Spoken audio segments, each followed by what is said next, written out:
Welcome back sa ating channel. Naging mainit nga no, sapin sa mundo ng social media.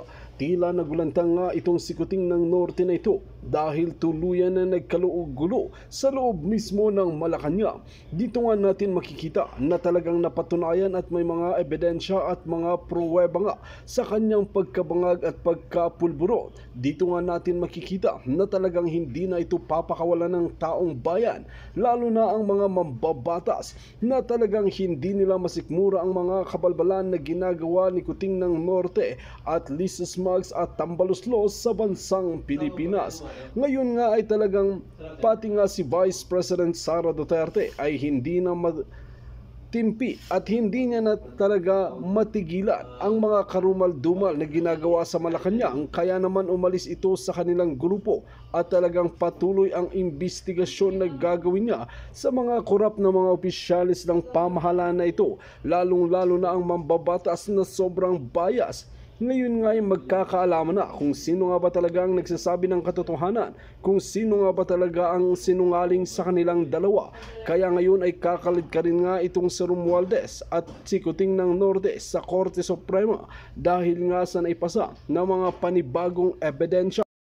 Ang tanging kahilingan ng maraming netizen ay sana hindi na naman mabayaran ang mga korap na mga opisyalis na ito at hindi na naman sila babaliktad sa katotohanan dahil sobrang makapangyarihan nga ni Kuting ng Norte na ito ay ginagamit niya lamang ang kanyang salapi para mabayaran ang mga korap na mga judges at iba pang mambabatas.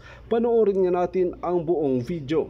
At kung bago ka pa lamang sa akin channel, huwag kalimutan i-click ang subscribe button at notification bell para lagi kang updated sa ating mga bagong video. At para sa solid viewers natin dyan, maraming salamat sa walang sawang pagsuporta. Attorney Vic, huwag kang matakot. Alam ko ikaw ay isang maisog katulad ko. Ang sayo ay isa lang, akin tatlo. Tatlo ang death threats. At actually, infinite yan. We have to fight, mga kababayan. Hindi tayo pwedeng dahil tayo ay sinisindak ng mga yawa na ito, malulungkot-lungkutan tayo. No! Kailangan nating labanan ang mga walang hiya dahil bilang na ang araw ng mga yan. Speaking of bilang ang araw, bago ko ituloy ang aking bratatatatat ng Nganga Bells, mga palangga, ay pag-usapan natin yung pinangako ni Marcos Jr. ng ikalawang sona niya na bilang na ang araw ng mga smugglers and hoarders. Remember that? Okay? Remember. Pinapaalala ko lang sa mga Pulawan, Dilawan, actually wala na yun eh. Alam nyo kung ano ang labanan ngayon? Bangag versus maiisog. Sino yung mga bangag? Di yung mga nasa Malacanang at yung mga nagpapaniwala sa kanila. Sino yung mga bartik? Sila yon. So tapos na ang kwento ng Dilawan, Pulahan, Putian. Tapos na yon, mga kababayan. You know why? Maiisog o matatapang na Pilipino na ang maninindigan ngayon, it doesn't matter kung kayo ay Dilawan before o kayo ay Pulahan before, like ako, budol, di ba? Nabudol. So, tapos na po ang paghahati-hati nating mga Pilipino, pula, puti, green. So, it's between good and evil. It's between maisog and bangag. So, your choice. Saan kayo? Sa maisog o sa bangag? Kalimutan nyo na, mga palangga kong Pinklawan at Dilawan. I will still mention that. Pero kayo ay dapat nasa panig kayo ng maisog, May Perez. Thank you. Why? Katulad ninyo, katulad ko, kayong mga Dilawan, Pinklawan, Putian, kung ano man ang inyong kulay in the past, nangarap kayo na ang inyong mga leaders na sinuportahan, ang inyong mga politikong sinuportahan, ay iaangat kayo sa laylayan. Di ba? Kami din ay ibabangon kami, di ba? So dahil nga binigo tayo ng mga yawa, so there's no more color, political color, wala nang mga colorful na kasinungalingan. It should be maisog ka lang or bangag ka. Your choice. Your choice, mga kababayan. So, mga palangga, pag-usapan natin ang bilang na ang araw ninyo. Balikan natin. Doon sa mga bangag at sa mga maiisog na mga Pilipino, sabi ko nga, let's talk about second zona ni Bangag na sinabi niya na, ito actually ang kanyang statement, ano? Ay, hindi. Bilang na ang, andito, sabi niya, bilang na ang mga araw ninyo, mga hoarders and smugglers. Ito, binalikan natin yung article. Bilang na ang araw ninyo. Ayan, ihahabla namin ang mga smugglers at hoarders dahil hindi ito tugma sa magandang layunin ng pamahalaan ay sa halip ay mapapahamak hindi lang ang mga magsasaka kundi tayo rin na mga mamimili kaya hindi pinapayagan ang mga ganitong kalakaran.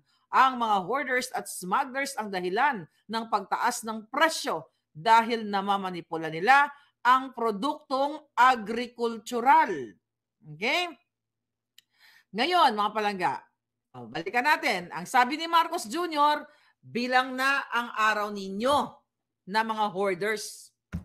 Pero ano nangyari? You, Bangag supporters and Maisog supporters, walang nangyari. Kasi sila pala ang hoarders at smugglers. Kaya si Marcos Jr. ay during that time nasa DA pa siya, Department of Agriculture. Nasaan na ang bilang ang araw nyo? Ulit, imbis na hulihin, padalhan ng 2 batalyon na mga CIDG at mga SAF, katulad ng pag-abuso ni Marcos Jr.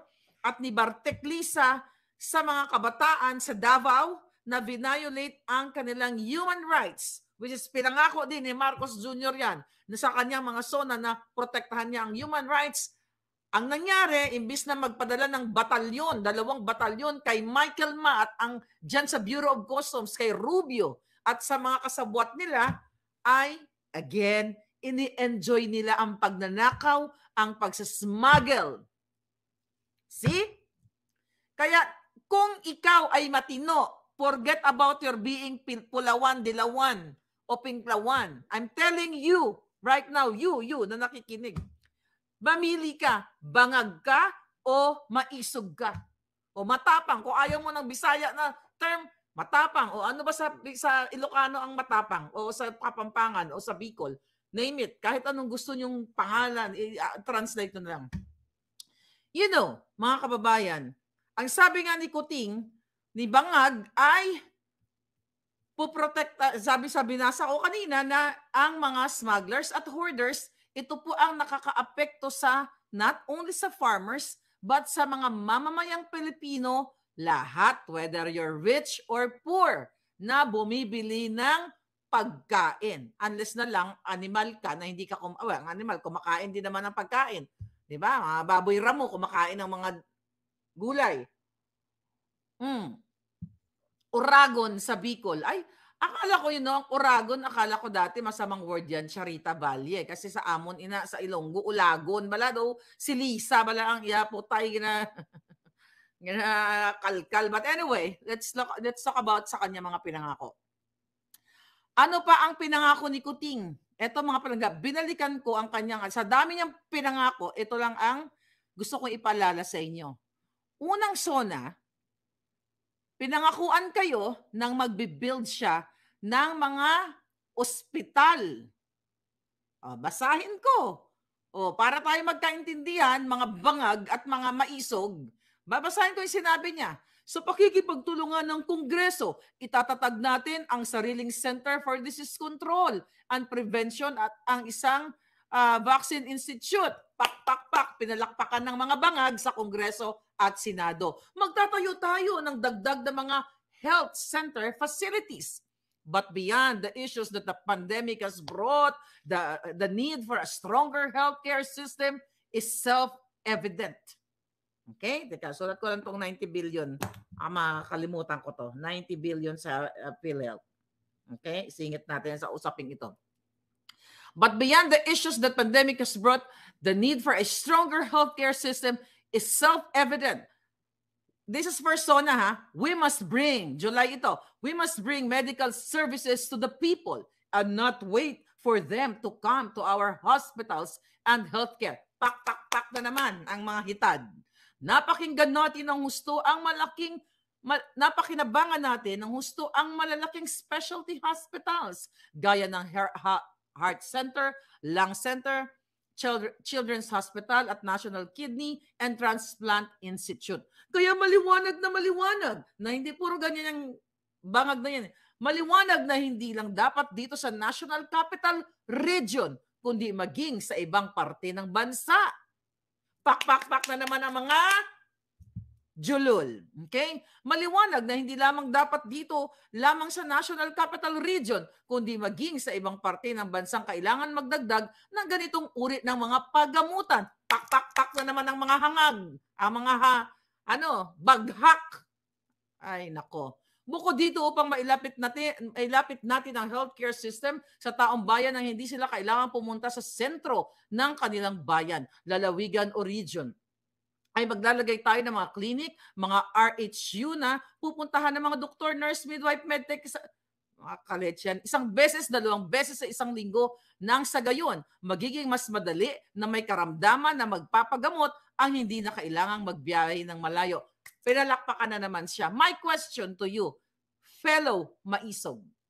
Tanong ko kayo, mga palangga, may naipatayo ba since July 2022 si Barcos Bangag na ospital sa inyong lalawigan?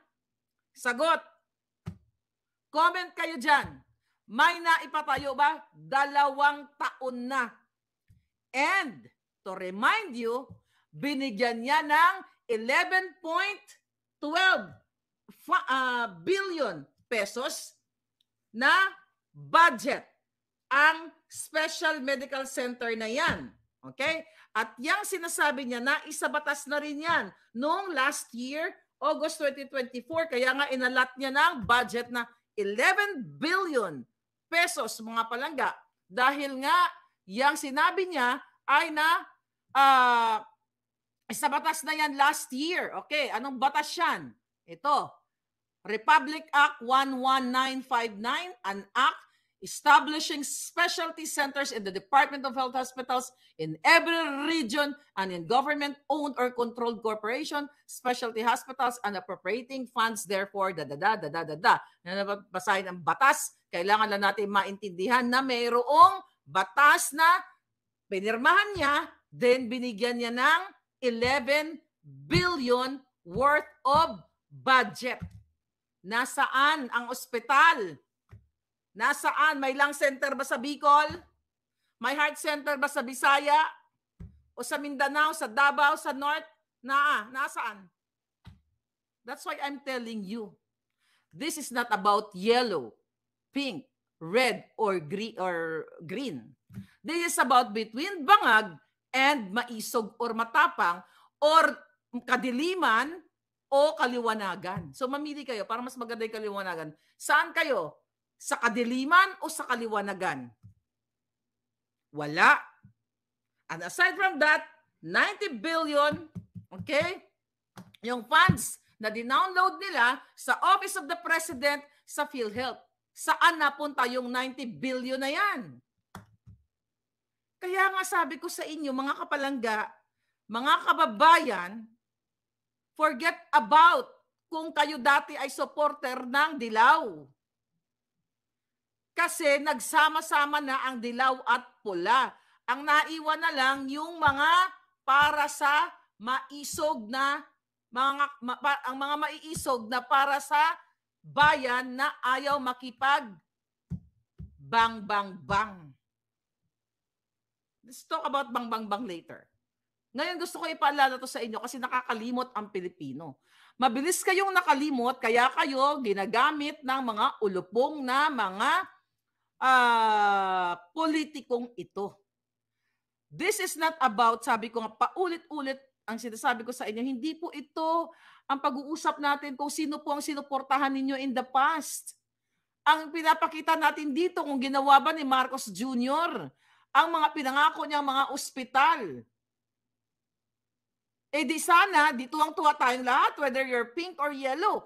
Kasi hindi porket yellow ang gumawa, di ba? I mean, Dilawan ang nagpatayo ng mga proyekto ay dahil galit tayo, ayaw namin ng Dilawan eh. Kahit na maganda yung ginagawa nila, hindi natin susuportahan. Mali. Kasi pag ganyan ang mentality ninyo, lulubog lalo ang buhay ninyo. At sooner, kayo na ang biktima ng bratatatatat. You know what I mean. Kaya make up your mind. Speak up, make up, stand up. See, pangako yan. Balikan niyo yung sona niya. Binalikan ko kanina. Oh, ito pa. Kasi ito yung mga importanteng bagay. Na lahat tayo, mayaman ka man o mahirap ka, lahat kayo apektado dyan sa Pilipinas. Ito, sinabi niya sa sona niya, with regard to food supply, we are confronted by a two-pronged problem, that which will hit us in the short term and that which will hit us in the long term. Tayo ay naharap sa mga problemang kagayat nating nararamdaman at mga hamong pangmatagalan. Ang mga suliraning agarang mararamdaman ng ating mga kababayan ay ang posibilidad ng tuloy-tuloy na pagsipa ng presyo ng pagkain at kakulangan sa supply ng ating pagkain upang masuportahan ang mga mamimili para mapanatili ang kanilang purchasing power o kapangyarihan sa pagbili. Isinapinal ng Department of Agriculture ang planong taasan ang produksyon sa susunod na panahon ng pagtatanim o planting season sa pamamagitan ng tulong pinansyal at teknikal. Cut ko muna dyan. Okay? DA pa siya noon. 2022 ito, yung pinagsasabi niya. Nasaan yung suporta niya sa mga farmers? Okay? Nasaan yung sinasabi niyang kailangan suportahan ang purchasing power ng mga mamimili para mas marami kayong mabili? Wala na nga kayong mabili. Dahil instead na suportahan ang mga magsasaka, ang mga mangingisda, ano nangyayari? Import ng import, non-stop importation ang ginagawa ng bangag na gobyernong ito. Kaya ngayon, ano nangyayari? Sino apektado? E di ang mga farmers, ang mga mangingisda. Sinong kumikita? Ang mga middleman. Sino yung mga middleman? E di ang mga traders na kasabwat ni Bangag. Ang mga importers na kasabwat ni Bangag. See? Tapos ngayon, galit kayo kay Maharlika kasi dati Marcos supporter. Oh, at dati binoljak ko kayo mga Dilawan kaya kayo galit na galit sa akin, parang ganon. May nakilala ako, okay? I'll tell you something, mga palangga. Sa dami ng mga impormasyon, okay? I'll tell you something. Si Nelson Suwal, okay, yan, may event yan sila sa Paris. Si Nelson Suwal ay Leni supporter. Okay? Na-meet ko siya sa Paris, France. Very Dilawan. Okay? Nag-live ako. Sabi ko, I'm here sa coffee shop. Pero ayoko nang gawin ngayon yon kasi baka biglang ang lumusob mga gorgorero ni Bangag. 'Di ba? Nelson, I hope you're watching. Hi, Palangga. I'm here at the coffee chuchu doon sa Paris. Sabi ko, sinong malapit dito? Come over. Ang lolo mo, pumunta. Wala pang 5 minuto. Nasa area siya. Nanonood siya sa akin. Welcome ko siya. Nagkape kami. Anong sinabi niya sa akin? Hanapin ko, nandyan yan sa live. Sabi niya, Maharlika, galit na galit ako sa'yo. Leni supporter ako. Grabe. Sabi niya ng gano'n, hindi kita pinapanood. Ini-skip kita. Gano'n. Di ba? Napanood na ano nyo yun sa vlog ko. But I respect him. And I totally understand. Sabi niya, Leni supporter ako. Pero never ever ako maging Bangag supporter, sabi niya. Leni Sara siya, actually. Bilang isang Pilipino, actually hindi ako natakot sa kanya. Matatakot kay Nelson. Diba? Nag-usap kami, chika-chika. You know, iba yung pag nakita mo yung kapwa mo Pilipino sa ibang bansa. Kape-kape kami. Wala akong naramdamang takot, but sa halip, appreciation. This is not about, kung tutuusin, di ba sinabi niya sa akin, Lenny, supporter ako. Kung sarado ang utak ko, katulad ng mga bangag supporter, sabihin ko, di, iiwasan ko siya. Ay, Lenny ka pala, dadadada. Pero true to himself, very honest person na sinabi niya, Lenny supporter ako, Lenny pa rin ako. But sinabi niya sa akin, pero bumilib ako sa iyo, Maharlika, kasi si Bangag, okay, na sinuportahan mo, sabi niya, 6 na taon akong galit na galit sa iyo. Di ba? Kasi inaano mo si Lenny, ganito, ganyan, ganyan, ganyan. You know, that's normal sa politics eh. Pero sabi niya, dahil ikaw ay nanindigan at sa kabila ng pagsuporta mo kay Bangag at nagising ka, I'm here to support you. Nandiyan po yan sa vlog namin. But again, bakit ko to kinukwento? Kasi ang layunin namin ni Nelson, layunin natin pareho, whether si Lenny sinuportahan mo o kung sino man ang sinuportahan mo, yung kaalwanan ng Pilipinas. Kaya ang sabi ko, enough for the dilawan and the pinklawan, pulahan and green. Just between kadiliman and kaliwanagan. Bangag versus maisog. See? So we have to unite.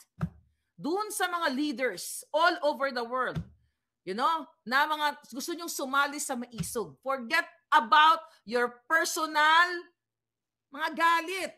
Normal lang yan. May mga factions tayo sa buhay. You know, gusto nyong manalo tayo sa laban na to, we have to unite. Forget about dahil si ganito, dating dilawan, si Maharlika, ganito, si ganyan, ganon. Set aside your personal things. Then we could win. Anyway, ang tatanda na natin. Di ba? Forget about that. Okay, going back, mga kababayan. See, sabi ko hindi ito usapin tungkol sa kung ano ka dati. Kasi tapos na yun eh. Nabudol na tayo. And you, na mga supporters dati ng Dilawan, na sinasabi ko sa inyo, na galit kayo sa akin dahil kumakampi ako kay Bangag. And now, na binubodya ko si Bangag, galit pa rin kayo sa akin? Saan ako lulugar? Saan kami lulugar? Kaming mga nagising. Kung humarap kayo lahat sa salamin at kausapin niyo yung sarili ninyo, ito bang bunganga ni Nganga Bells ni Maharlika? Ano pinagsasabi nito? You talk to yourself, to your conscience. Di ba? Kahit galit na galit kayo sa akin dahil sa Marcos supporter ako for 6 years. And now, tahimik kayo? Hindi ba pwedeng yung galit nyo wala na dahil pareho na tayo? Kasi ibig sabihin, nanindigan ako dahil yung mga pinangako dito sa mga farmers, not only farmers again, sa lahat ng mga Pilipino, sabi ko nga, kung matalino kayo dahil matatayog naman na inyong pinag-aralan, balikan ninyo ang kanyang sona, kahaba-haba ng mga kasinungalingan. Pero kinuha ko lang po yung mga, yung talagang straight na sa mga taong bayan na naramdaman nyo yung negative result na sinasabi niya kanina doon sa binasa ko, ang papatayo ng ospital, wala namang naipatayo. But anyway, tuloy natin dito. Sabi niya, okay, ang mga suliraning agarang mararamdaman ng ating mga kababayan ay ang posibilidad ng tuloy-tuloy na pagsipa ng presyo ng pagkain at kakulangan sa supply ng ating pagkain upang masuportahan ang mga mamimili para mapanatili ang kanilang purchasing power o kapangyarihan sa pagbili. Sinapinal ng Department of Agriculture ang planong taasan ng produksyon sa susunod na panahon ng pagtatanim o planting season sa pamamagitan ng tulong financial at technical. Asan ang tinulong sa inyo mga farmers? Diba, nag-aayuda sila, but that's long term. What is that ayuda? That is political interest. Binibigyan kayo ng ayuda in preparation sa 2025 and also dahil bulusok na ang trust rating ng mga bangag. Kaya po kayo ay sinusuhulan ng mga ayuda na yan. Ang dapat ibigay po sa inyo ay oportunidad na panghabang buhay.